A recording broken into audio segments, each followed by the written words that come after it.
Hello everyone, welcome to daily 10 minutes with doctor Vipin Goyal series and इस class को लेके आ रहा हूँ मैं। Of course my name is doctor Vipin Goyal और आज हम इस वीडियो में डिस्कस करेंगे what is the difference between the Lok Sabha and the Rajya Sabha. ये बहुत ही सिंपल टॉपिक है, लेकिन हम इसमें डिस्कस करेंगे कि कैसे लोकसभा की पावर कहाँ पे ज़्यादा है, इक्वल पावर कहाँ पे है, कहाँ पे राज्यसभा की पावर ज़्यादा है और कुछ इसके रिलेटेड जो हमारे एमसीक्यूज इंपॉर्टेंट हैं, exam point of view important है, वो डिस्कस करेंगे। स्टार्ट करते हैं इस सेशन को और चलते हैं आगे। ये सोशल मीडिया हैंडल्स आप मुझे यहाँ पे फॉलो कर सकते हैं। ये थोड़ा सा टॉपिक थोड़ा सा बड़ा हो जाएगा, शायद 15 मिनट चला जाए, बट इंपॉर्टेंट टॉपिक है तो मैं डिस्कस करूंगा डिटेल में। सारे लेक्चर्स पीडीएफ टेलीग्राम चैनल के ऊपर। बाकी आप मुझे पर्सनली कुछ भी डाउट आता है ना, जो आपको कोर्सेज के रिलेटेड हो, चाहे आपको एग्जाम के रिलेटेड हो, चाहे आपको इस क्लास के रिलेटेड हो, तो सीधा मुझे इंस्टाग्राम पे मैसेज कीजिए। ठीक है, चलिए आगे बढ़ते हैं। तो फर्स्ट ऑफ ऑल आपको पता है लोकसभा एंड राज्यसभा ये पार्लियामेंट के दो हाउसेज हैं हमारे। राज्यसभा को काउंसिल ऑफ स्टेट बोला जाता है, लोकसभा को हाउस ऑफ पीपल बोला जाता है। ये बोला गया था सबसे पहली बार 1954 में, इनका इंग्लिश हिंदी ट्रांसलेशन जब किया गया था। ठीक है, मतलब हिंदी ट्रांसलेशन जब ये किया गया था। राज्यसभा को अपर हाउस कहते हैं और लोकसभा को लोअर हाउस कहते हैं। अपर हाउस इसीलिए बोलते हैं क्योंकि यहाँ पे एल्डर लोग बैठते हैं, क्योंकि राज्यसभा का मेंबर बनने के लिए 30 एज चाहिए, लेकिन लोकसभा का मेंबर बनने के लिए आपको 25 चाहिए, इसीलिए इसको लोअर हाउस बोला जाता है यहाँ पे। ओके, और यहाँ पे ये तो चलता रहेगा, कोई दिक्कत नहीं है।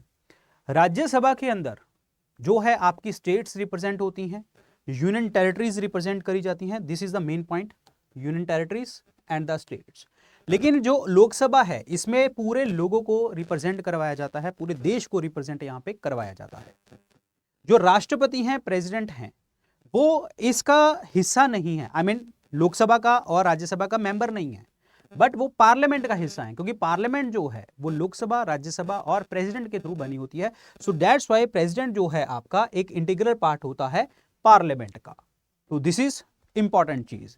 ठीक है, अब बात करी गई कि हमारे भारत देश में इंडियन पार्लियामेंट जो है आपकी बाई कैमरल, यानी कि बाई कैमरल मीन्स द्वि जो है विधान पालिका, दैट मीन्स दो सदन। देखिए, ये बाइकैमरल लेजिस्लेचर की अगर हम बात करते हैं, दो सदनों की बात करते हैं, तो ये हमने ब्रिटेन के कॉन्स्टिट्यूशन से अडॉप्ट किया था। लेकिन संविधान में हमारे देश में ये बाइकैमरल क्यों आया? रीजन इज हिस्टोरिकल, क्योंकि आपको पता होगा गवर्नमेंट ऑफ इंडिया एक्ट 1919 सबसे पहली बार बाइकैमरल लेजिस्लेचर की बात करी गई, फिर इसको फाइनलाइज किया गया 1935 के एक्ट में। फिर उसके बाद जब हमारे संविधान के कॉन्स्टिट्यूशन मेकर्स जो संविधान बना रहे थे, तो इन्होंने इसी चीज को अडॉप्ट किया और हमारे देश में दो सदन बना दिए गए। दूसरा बात है आपका कुछ पॉलिटिकल रीजंस। पॉलिटिकल रीजंस क्या है? क्योंकि आपको पता है कि देखो, राज्यसभा में हमारे भारत देश में अगर देखा जाए तो एक फेडरल स्ट्रक्चर है, क्वासी फेडरल, मतलब half federal half unitary. That means जब आपने पावर्स को डिस्ट्रीब्यूट करना है तो राज्यसभा का मेन रोल आ जाता है, क्योंकि राज्यसभा जो है, देखो हमारे देश में हेड ऑफ द गवर्नमेंट कौन है? That is head of the government of India कौन है? Prime minister. और प्राइम मिनिस्टर जनरली जो होते हैं वो लोकसभा का हिस्सा होते हैं जनरली, बट वो राज्यसभा का भी मेंबर हो सकते हैं, बट जनरली लोकसभा का। तो कहने का मतलब चलती तो मैक्सिमम टाइम लोकसभा की होती है काफी चीजों में। तो इसीलिए चेक एंड बैलेंसेस रखने के लिए राज्यसभा को इक्वल पावर दी गई है यहाँ पे। सो दैट्स व्हाई कि अगर लोकसभा अपनी पावर जो है एग्रेसिवली यूज ना कर दे तो राज्यसभा उसमें चेक्स एंड बैलेंसेस का काम करती है। और थर्ड है हमारे कुछ प्रैक्टिकल रीजंस, जैसे कि हमारा देश की पॉपुलेशन बहुत ज़्यादा है। लोकसभा में लोगों को रिप्रेजेंट करवाया जाता है, हाउस ऑफ पीपल में लोगों को एज ए कंट्री होल उसमें रिप्रेजेंट करवाया जाता है, बट इतनी बड़ी कंट्री की पॉपुलेशन को एक ही सदन में रिप्रेजेंट करना वो जो है वो इट्स ए नॉट फिजिबल। इसीलिए एक दूसरा सदन राज्यसभा बनाया गया है, जिसमें बाकी लोगों को भी रिप्रेजेंट करवाया जाएगा और जो स्टेट्स का इंटरेस्ट वहां पे देखेंगे। तो इन कारणों से ये दो सदन बनाए गए हैं हमारे संविधान में, आई मीन हमारी पार्लियामेंट में। अब डिफरेंसेस क्या हैं लोकसभा और राज्यसभा के? देखा जाए, इलेक्शन प्रोसीजर की बात करी जाए, जिसमें हम लोग खुद वोट करते हैं, दैट डायरेक्टली इलेक्टेड है, तो इसीलिए कोई भी पर्सन 18 या 18 प्लस है वो यहां पे वोट कर सकता है। और राज्यसभा में जो है इनडायरेक्टली इलेक्टेड होता है, यानी कि जो हमारे चुने हुए लोग होते हैं, हमने मेंबर्स को चुना, एमएलएस को चुना, मेंबर ऑफ लेजिस्लेटिव असेंबली, जिन्हें हम स्टेट्स के अंदर रिप्रेजेंट करवाते हैं, उन्होंने आगे किसी और पर्सन को चुना और वो होते हैं राज्यसभा के मेंबर्स, तो इसीलिए वो इनडायरेक्टली इलेक्टेड होते हैं। और यहाँ पे only member of the state legislative assembly और यूनियन टेरिटरी, जहां पे आपकी असेंबलीज हैं, वो लोग पार्टिसिपेट करते हैं और लोगों को चुनते हैं। सो दैट्स वाई लोकसभा का जो इलेक्शन है वो डायरेक्टली इलेक्टेड है और राज्यसभा का इलेक्शन है इनडायरेक्टली इलेक्टेड। लोकसभा का मेंबर बनने के लिए मिनिमम है 25 और यहाँ पे 30 चाहिए होती है और इनका कार्यकाल 5 साल होता है। Rajya Sabha is a permanent body, ना तो डिसॉल्व करी जा सकती है, ना भंग करी जा सकती है, ना इसको खत्म किया जा सकता है। राज्यसभा के मेंबर्स का कार्यकाल 6 साल होता है, लेकिन राज्यसभा का कार्यकाल इज 6 परमानेंट बॉडी। राज्यसभा के मेंबर्स का कार्यकाल 6 साल होता है, जिसमें 1/3 मेंबर हर 2 साल बाद रिटायर होते रहते हैं। अब बात करी जाए, यहां पे चेयरपर्सन स्पीकर होते हैं और राज्यसभा में vice president ex officio chairperson होते हैं। और यहां पे मैक्सिमम स्ट्रेंथ जो है वो 550 है, जिसमें से 530 जो होते हैं स्टेट से रिप्रेजेंट करवाते हैं, 20 लोग जो हैं आपके यूनियन टेरिटरी से रिप्रेजेंट करवाते हैं और 543 जो है अभी करंट स्ट्रेंथ है हमारी लोकसभा की। पहले इसमें 2 एंग्लो इंडियंस को भी रिप्रेजेंट करवाया जाता था, लेकिन उसको 104th अमेंडमेंट के अकॉर्डिंग जो है उसको हटा दिया गया है, जो राष्ट्रपति नॉमिनेट करते थे। लेकिन इसीलिए अभी मैक्सिमम स्ट्रेंथ 550 है और करंट स्ट्रेंथ 543 है, 543। ऑन द अदर हैंड यहाँ पे जो है अभी मैक्सिमम स्ट्रेंथ 250 है और करंट में 245 है। ये 250 में से जो 238 लोग हैं ये आपके स्टेट्स के थ्रू आते हैं और यहाँ पे जो 12 मेंबर्स हैं वो राष्ट्रपति इनको नॉमिनेट करता है, प्रेसिडेंट नॉमिनेट करता है। और वो कौन सी फील्ड से करता है? Literature, arts, science and social service. So इसका मतलब आप समझिए कि यहाँ पे पूरे स्टेट्स को रिप्रेजेंट करवाया जाता है, यहाँ पे देश के मेन इंटरेस्ट को देखा जाता है राज्यसभा के अंतर्गत। तभी ये 4 लोग, जो 12 लोग हैं वो इन जगहों से इलेक्ट किए जा रहे हैं, नॉमिनेट किए जा रहे हैं। अब बात कहाँ यहाँ पे आती है कि लोकसभा और राज्यसभा की कुछ इक्वल पावर्स हैं। कहीं पे लोकसभा ज्यादा पावर में आता है, कहीं पे राज्यसभा ज्यादा पावर में आता है। कहाँ पे आते हैं वो देखते हैं। इक्वल पावर के केस में अगर देखा जाए कि किसी भी बिल को इंट्रोड्यूस करना हो, चाहे आपका ऑर्डिनरी बिल हो, चाहे वो कॉन्स्टिट्यूशन अमेंडमेंट बिल हो, चाहे आपका कोई फाइनेंशियल बिल हो, जो कंसोलिडेटेड फंड ऑफ इंडिया से, भारत की संचित निधि से पैसा निकालना हो। यहां पे ध्यान रखना, मनी बिल की बात नहीं करी मैंने, मनी बिल हमेशा लोकसभा में आता है। यहां पे मैंने बात करी कॉन्स्टिट्यूशन अमेंडमेंट बिल की, एक ऑर्डिनरी बिल की, एक फाइनेंशियल बिल की। यहां पे किसी भी सदन में आ सकता है। अगर राष्ट्रपति को आपने हटाना हो, इंपीचमेंट करवाना हो, तो कहीं से भी ये प्रोसेस स्टार्ट हो सकता है। लोकसभा से भी स्टार्ट हो सकता है, राज्यसभा से। वो कैसे होता है वो हमारा टॉपिक नहीं है, क्योंकि वो एक अलग टॉपिक है। यहां पे जस्ट हम ये देखेंगे कि कहां पे इक्वल पावर है। और यहां पे अगर किसी पर्सन को हटाना हो, चाहे आप चीफ जस्टिस ऑफ इंडिया को, जजेस ऑफ सुप्रीम कोर्ट को, हाई कोर्ट को, चीफ इलेक्शन कमिश्नर को, कैग को हटाना हो, तो किसी भी सदन से ये प्रोसेस स्टार्ट हो सकता है। लोकसभा से भी, राज्यसभा से भी स्टार्ट हो सकता है। अगर ऑर्डिनेंसेस का अप्रूवल लेना हो, जब तीनों टाइप की emergency, national emergency, constitutional emergency, financial emergency, इस तरीके के कोई भी अप्रूवल लेने हैं तो किसी भी सदन से लिए जा सकते हैं। अगर आपने प्राइम मिनिस्टर या किसी और मिनिस्टर्स को आपने नॉमिनेट करना है, इंक्लूड करना है और उसमें अपॉइंट करना है, सिलेक्ट करना है, तो भाई लोकसभा से भी हो सकते हैं वो मेंबर, वो राज्यसभा के से भी हो सकते हैं। क्योंकि आपको पता है कि काउंसिल ऑफ मिनिस्टर में जितने लोग होते हैं वो 15% ऑफ लोकसभा सीटें होते हैं। लेकिन बात यह है 15% ऑफ लोकसभा सीट, लेकिन ये जो लोग हैं काउंसिल ऑफ मिनिस्टर में, वो लोकसभा से भी हो सकते हैं, वो राज्यसभा में, तो मतलब इक्वल पावर है यहाँ पे।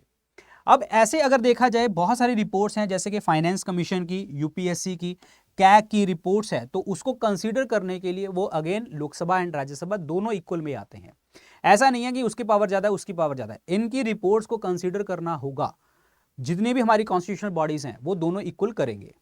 सुप्रीम कोर्ट और यूपीएससी की जो यूरिसडिक्शन है, जो उनकी पावर्स है, उसको बढ़ाना है तो अगेन पार्लियामेंट करेगी। That means again Lok Sabha and Rajya Sabha यहां पे इक्वल पावर में आते हैं। तो ये सारी पावर्स जो हैं यहां पे आपकी आती हैं इक्वल पावर्स में। लेकिन कुछ केसेस ऐसे हैं जहां पे आपकी लोकसभा पावर में ज्यादा आती है, जैसे कि for example money bill. Money bill को हमेशा आर्टिकल 110 के अकॉर्डिंग सिर्फ लोकसभा में पेश किया जाएगा। अगर लोकसभा मतलब मनी बिल के अंदर कुछ भी अमेंडमेंट होती है, कुछ भी बदलाव होता है, नॉट अमेंडमेंट, बदलाव करते हैं राज्यसभा वाले लोग, तो लोकसभा की मर्जी है उसको माने या ना माने। और मनी बिल जो है लोकसभा में ही आएगा। स्पीकर एक बिल को, money bill speaker of the Lok Sabha ही घोषित करवाते हैं। और अगर मान के चलो कि 14 दिन के लिए, क्योंकि 14 दिन के अंदर अंदर पास हो जाना चाहिए मनी बिल, अगर 14 दिन के लिए राज्यसभा अपने पास बिल रखे तो ऑटोमेटिकली बिल पास माना जाता है। तो दैट मीन सुपीरियर पावर किसकी आ गई यहां पे, लोकसभा की पावर आ गई। और अगर ऐसा कोई भी बिल, यहां पे कोई भी फाइनेंशियल बिल है जो आपका कोई, देखो मैंने जैसे आपसे बात करी थी, इक्वल पावर फाइनेंशियल बिल में आती है लोकसभा और राज्यसभा की, लेकिन ध्यान रखना सिर्फ मनी बिल के केस में लोकसभा की पावर है। लेकिन ऐसे कुछ फाइनेंशियल बिल्स होते हैं जहां पे पैसे की बात तो आएगी लेकिन वो मनी बिल नहीं होते, जैसे फाइनेंशियल बिल 1, 2 करके, तो वहां पे इक्वल पावर आती है दोनों के केस में। पॉइंट समझ में आया? तो यहां पे पावर एक दूसरे में आती है यहां पे, ठीक है। लेकिन एक चीज ध्यान रखना, कोई भी फाइनेंशियल बिल है जहां पे आपके जो मैटर्स हैं वो आपके अकेले आर्टिकल 110 के अकॉर्डिंग नहीं आते, तो can be introduce only in the Lok Sabha and not in the Rajya Sabha. But अगर पैसेज की बात करी जाए, दोनों के पैसेज की बात करी जाए, तो वहां पे इक्वल पावर आती है यहां पे। ज्वाइंट सिटिंग, जब किसी बिल, कोई बिल डेडलॉक हो जाता है, खत्म हो जाता है, क्योंकि एक बिल की मैक्सिमम लाइफ 6 महीने इधर उधर भेज सकते हैं, उसके बाद डेडलॉक हो गया, तो इस मीटिंग को समन करवाते हैं राष्ट्रपति, प्रेसिडेंट। लेकिन ज्वाइंट सिटिंग का चेयरपर्सन कौन होता है? Speaker of the Lok Sabha. अगर स्पीकर एब्सेंट है तो डिप्टी स्पीकर ऑफ लोकसभा बन जाएंगे। तो ज्वाइंट सिटिंग में भी पावर किसकी आ गई? दैट इज लोकसभा स्पीकर की आ गई। जो बजट होता है, एनुअल फाइनेंशियल स्टेटमेंट, जिसमें हमारे पूरे देश का लेखा जोखा लिखा होता है, खर्चा कहां पे होगा, कैसे पैसा आएगा, तो बजट वगैरह वाली जो चीजें हैं आप जो है डिस्कस कर सकते हैं राज्यसभा में। बट यहां पे अगर आप ग्रांट्स की डिमांड कर रहे हैं वो वोट नहीं कर सकते। तो दैट मींस यहां पे भी पावर किसकी आ गई? सारी लोकसभा की आ गई, क्योंकि आपका बजट पहली बार पेश कहां पे किया जाता है? लोकसभा में। और वो कौन करता है? फाइनेंस मिनिस्टर करते हैं। तो यहां पे उसको डिस्कस जरूर कर सकते हैं लेकिन वोट नहीं कर सकते राज्यसभा वाले लोग।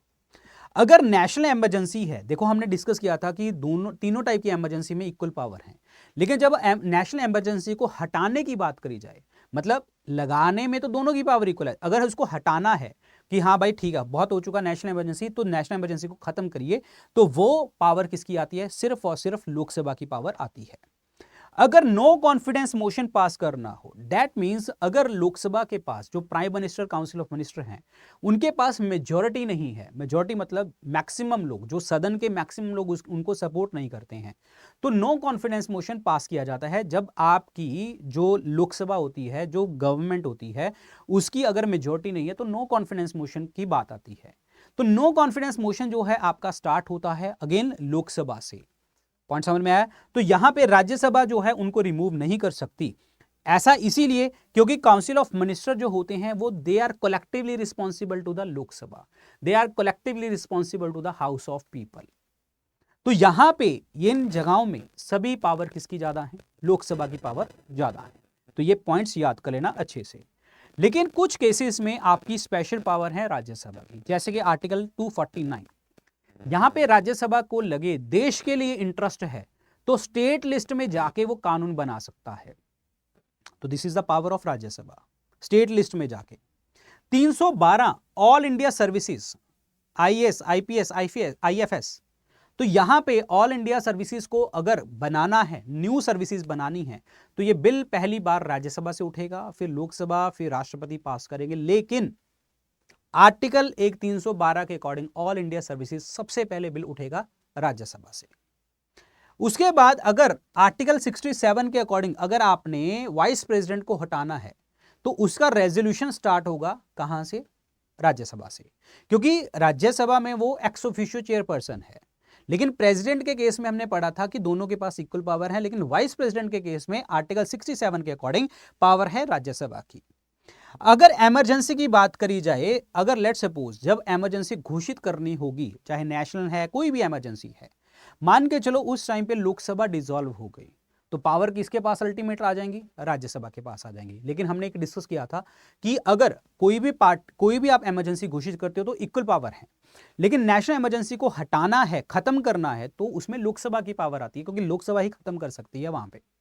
तो यहां पे क्या बोल रहा है कि अगर इमरजेंसी लगा रहे हो और उस केस में लोकसभा डिसॉल्व हो रही है तो राज्यसभा सब कुछ काम करेगी and with the approval of the president. Point समझ में आया? अब यहां पे कुछ क्वेश्चंस हैं, यहां पे आपने मुझे बताना है इनके आंसर। कुछ देखिए जी, इसमें क्वेश्चन क्या है। नंबर 1, पहली Lok Sabha single largest party opposition में स्वतंत्र पार्टी थी, नहीं सीपीआई था। पहला ऑप्शन गलत हो गया। लोकसभा में लीडर ऑफ ऑपोजिशन को रिकॉग्नाइज किया गया था 1969 में, बिल्कुल सही है। लीडर ऑफ ऑपोजिशन बनने के लिए आपके पास 10% सीटें होनी चाहिए, जितनी भी लोकसभा की हैं। लोकसभा के अंदर if A party doesn't have a minimum member of 75, देखो आपको मैंने कहा 10%, तो 543 टोटल सीट्स हैं, तो 543 का मतलब 54.5 54.3 यानी कि 55, तो ये भी ऑप्शन गलत है। तो लीडर ऑफ ऑपोजिशन बनने के लिए आपके पास 55 सीटें चाहिए। तो इनमें से स्टेटमेंट कौन सा करेक्ट है? तो अकेला सेकंड स्टेटमेंट जो है आपका करेक्ट है, only 2। Next, no confidence motion की बात आ रही है। जब मैंने मेजोरिटी की बात करी थी, नो कॉन्फिडेंस मोशन जो है संविधान में इसका कोई भी मेंशन नहीं किया गया। ये बिल्कुल सही है जी, यहां पे संविधान में कोई मेंशन नहीं किया गया। जो रूल्स ऑफ प्रोसीजर होते हैं, रूल्स ऑफ 198 जो रूल्स ऑफ लोकसभा हैं, तो उसके अंदर ये मेंशन किया गया है। और नो कॉन्फिडेंस मोशन जो है वो इंट्रोड्यूस होगा लोकसभा में ओनली। गलत भाइयों, कहीं पे भी सॉरी, देयर इज एक सेकेंड को, ये there is no mention, yes ये भी सही है, और यस ये भी सही है। नो कॉन्फिडेंस मोशन जो है लोकसभा में ही आएगा, बिल्कुल सही आएगा, अभी हमने डिस्कस किया था।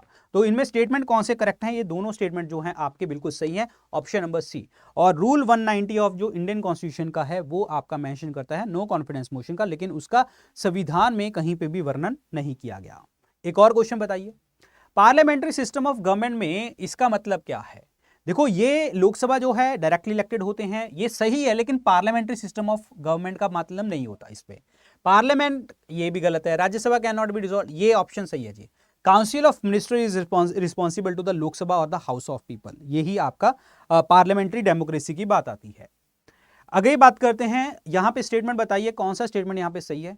Union territories are not represented in the Rajya Sabha, गलत हो गया जी। यहां पे रिप्रेजेंट करती हैं स्टेट्स और यूनियन टेरिटरीज। यहां पे अगर कोई जो है चीफ इलेक्शनर कमिश्नर के पास अगर कोई इलेक्शन डिस्प्यूट हो तो उसके पास जाता है, नहीं, सुप्रीम कोर्ट में आप जाते हैं आर्टिकल 71 के अकॉर्डिंग, प्रेसिडेंट और वाइस प्रेसिडेंट का केस लेके। According to the constitution of India the parliament consist of Lok Sabha and Rajya Sabha only, ये भी ऑप्शन गलत है, क्योंकि लोकसभा, राज्यसभा एंड प्रेसिडेंट तीनों होते हैं यहाँ पे। तो यहाँ पे ऑप्शन क्या बनेगा? None of these, none of these, option number D. एक और क्वेश्चन देखिए, डेडलॉक हो गया है, ज्वाइंट सीटिंग बुला ली गई है, तो यहां पे आपको करेक्ट आंसर बताना है ज्वाइंट सीटिंग किस केस में होगी। ऑर्डिनरी लेजिस्लेशन के केस में, बिल्कुल सही है। मनी बिल में आपकी ज्वाइंट सीटिंग नहीं होती, कॉन्स्टिट्यूशन अमेंडमेंट बिल के केस में ज्वाइंट सीटिंग नहीं होती, सिर्फ ऑर्डिनरी बिल के केस में। तो option number 1 only is the correct answer, option number 1। So guys, ये था हमारा एक टॉपिक। आई होप आपको ये अच्छी लगी होगी, क्लास अच्छी लगी है, और इसी तरीके के टॉपिक चाहते हैं तो इस क्लास को देखते रहा करो, सो डैट मुझे भी मोटिवेशन मिलता रहे। बाकी सारे अपडेट्स आपके टेलीग्राम चैनल के ऊपर आपको होंगे, यहाँ पे डॉक्टर विपुल गोयल के नाम से। कुछ भी डाउट है, कोर्सेज के रिगार्डिंग डाउट है, क्लासेस के रिगार्डिंग डाउट है, इस लेक्चर के कोई रिगार्डिंग कोई डाउट है, तो सीधा just message me on the Instagram. किसी भी जगह पे डाउट है तो यहाँ पे मैसेज कीजिए। बाकी मैं आपको बता दूं, हमारे स्टडी IQ PCS के ऊपर जो है आपके कोर्सेज की जो सेल चलती रहती है, और जो आप उसमें डिस्काउंट ले सकते हैं VIP लाइव कूपन कोड को लगा के, जो स्क्रीन के ऊपर आपको दिख रहा है। और thank you so much guys, all the very best. अच्छे से पढ़िए, तैयारी कीजिए। सभी कोर्सेज के लिंक डिस्क्रिप्शन और कॉमेंट सेक्शन में है। Good luck, take care, bye bye, जय हिंद, थैंक यू सो मच।